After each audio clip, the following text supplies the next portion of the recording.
Doctor suggestion চ্যানেলে আমি doctor Tanmoy Mondal, medical oncologist, Manipal hospitals, ঢাকুরিয়াতে অ্যাটাচড। আজকের আলোচ্য বিষয় হচ্ছে হাউ টু প্রিভেন্ট ক্যান্সার বা ক্যান্সার প্রিভেনশনের জন্য ডায়েটের কি ভূমিকা। আমাদের প্রথমেই জানতে হবে ক্যান্সার প্রিভেনশন বলছি, ক্যান্সার ট্রিটমেন্টের জন্য ডায়েটের কি ভূমিকা সেটা নয়, ক্যান্সার প্রিভেনশন। অতএব আমরা কি ধরনের ডায়েট নিলে আমাদের ক্যান্সার হওয়ার সম্ভাবনাটা আমরা কমাতে পারি। তাহলে আমাদের প্রথম জানা উচিত যে এই ডায়েট আর ক্যান্সারের রিলেশনশিপটা কি, বা ডায়েট ছাড়াও কি অন্য কোনো জিনিস আছে যে ক্যান্সারটা বাড়ানোর জন্য সাহায্য করতে পারে, সেটা প্রথম জানাটা উচিত। এবারে দেখুন, আমাদের বডিতে stress is one of the most important factors. যখনই আপনার বডিতে স্ট্রেস হবে তখনই দেখবেন বিভিন্ন রকমের ইনফ্লেমেটরি রিয়াকশনস আপনার বডিতে কাজ করবে, এবং সেলের মধ্যে ইনফ্লেমেশনারি রিয়াকশনস কাজ করে কি হয়, রিঅ্যাক্টিভ অক্সিজেন স্পিসিস ডেভেলপ করে। এই রিঅ্যাক্টিভ অক্সিজেন স্পিসিস মানে আরওএস যেটাকে বলে, they are highly sensitive and can cause cell mutation বা সেল ড্যামেজ। এই রিঅ্যাক্টিভ অক্সিজেন স্পিসিস কাদের হয়, যখন স্ট্রেস থাকে, the cells are also in stress and they develop বা they generate reactive oxygen species. এই সেল থেকে যদি রিঅ্যাক্টিভ অক্সিজেন স্পিসিস জেনারেট হয়, সে কিন্তু সেল ড্যামেজ করে, সে কিন্তু সেলের মিউটেশন করে, সে কিন্তু ডিএনএ ড্যামেজ করতে পারে। Ultimately this may lead to formation of abnormal line of cells. তার মানে ক্যান্সারের বেসিক ডেফিনিশনে কি বললাম, ক্যান্সারের বেসিক ডেফিনেশন হচ্ছে abnormal growth of cells, abnormal proliferation of cells. তার মানে আমাদের যে চেক সিস্টেম আছে বা মেশিনারি আছে, যে আমাদের সিস্টেমটাকে বাড়তে সাহায্য বা বেশি বাড়তে যে বাধা দেয়। ধরে নিন আজকে আপনার হাইট হচ্ছে 1 ফুট, তারপরে কালকে 2 ফুট, তারপরে কালকে 3 ফুট, এরকম করে বাড়তে বাড়তে যদি একটা চেক সিস্টেম না থাকতো, আপনি হয়তো কিছুদিন পর 100 ফুটও হতে পারতেন। সেটা কি হয়? সেটা হয় না। তার মানে বডির একটা চেক সিস্টেম আছে যে কিন্তু এই একটা জায়গায় যাওয়ার পর ওটাকে কাট অফ করে দেয়, যে না আর বাড়া যাবে না। তেমনি এই সেলেরও মেকানিজমেতে কি আছে, এই সেল গ্রোথ বা সেল ডিভিশনের এরকম একটা চেক সিস্টেম আছে, যেগুলোকে বলা হয় টিউমার সাপ্রেসার জিন বা অঙ্কোজিনস। এইরকম প্রোটো অঙ্কোজিনস এবং টিউমার সাপ্রেসার জিনস আমাদের বডিতে থাকে, যে এই সেল গ্রোথটাকে আটকাতে সাহায্য করে। এই রিঅ্যাক্টিভ অক্সিজেন স্পিসিস বা এইসব যদি ডেভেলপ করে, তখন কিন্তু টিউমারের বা সেলসের মিউটেশন হয়।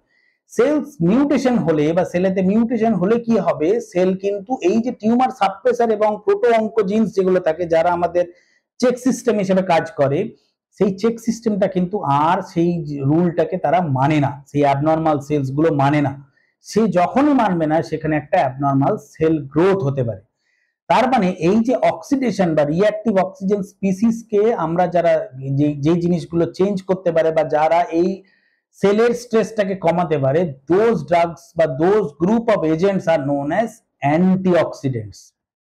তার মানে আপনি যদি অ্যান্টিঅক্সিডেন্টস খেতে পারেন, আপনার এই সেলের যে স্ট্রেস বা রিঅ্যাক্টিভ অক্সিজেন স্পিসিস যে জেনারেশন, সেগুলো কমতে পারে। কি কি সেই অ্যান্টিঅক্সিডেন্ট? যেমন ক্যারোটিন, যেমন হচ্ছে আমাদের হলুদ অনেকে বলেন, এরকম আইসোফ্ল্যাভনস, এরকম লিউটিন, এরকম বিভিন্ন রকম কিছু কিছু ভিটামিনস আছে, যেমন vitamin A, D, E, K, C, এই টাইপের যে ভিটামিনস গুলো, এগুলো খেলে কিন্তু অ্যান্টিঅক্সিডেন্ট হতে পারে। এবং সর্বোপরি মাথায় রাখবেন, stress is the most important reactive oxygen species generator. তার মানে যদি আপনি একটা স্ট্রেস লেস লাইফ লিড করতে পারেন বা লেস স্ট্রেসফুল লাইফ লিড করতে পারেন, it will lead to generation of less amount of oxygen species, reactive oxygen species, ultimately leading to less amount of sell damage বা সেল মিউটেশন। তাহলেই আমাদের ক্যান্সারের ইনসিডেন্সটা কমতে পারে। তাহলে ডায়েটের সাথে যে রিলেশনটা আমরা দেখলাম, যে আমরা যদি একটা অ্যান্টিঅক্সিডেন্ট রিচ ডায়েট খাই,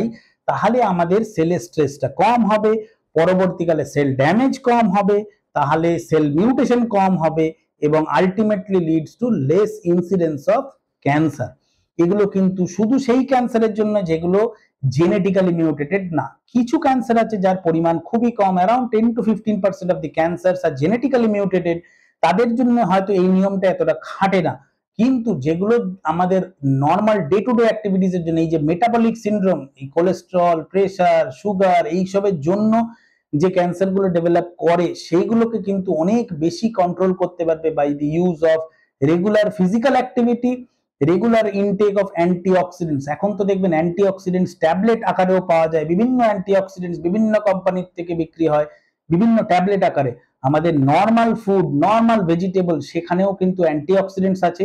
সেই খাবারগুলোকে সিলেক্ট করে যদি ভালো করে খাওয়া যায়, you will be at less risk of developing cancer at a later stage.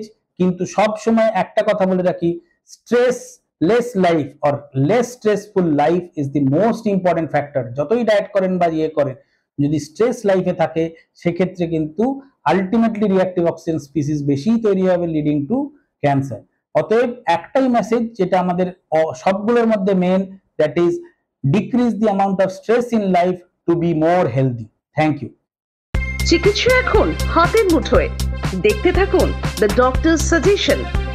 Like আর সাবস্ক্রাইব করতে ভুলবেন না।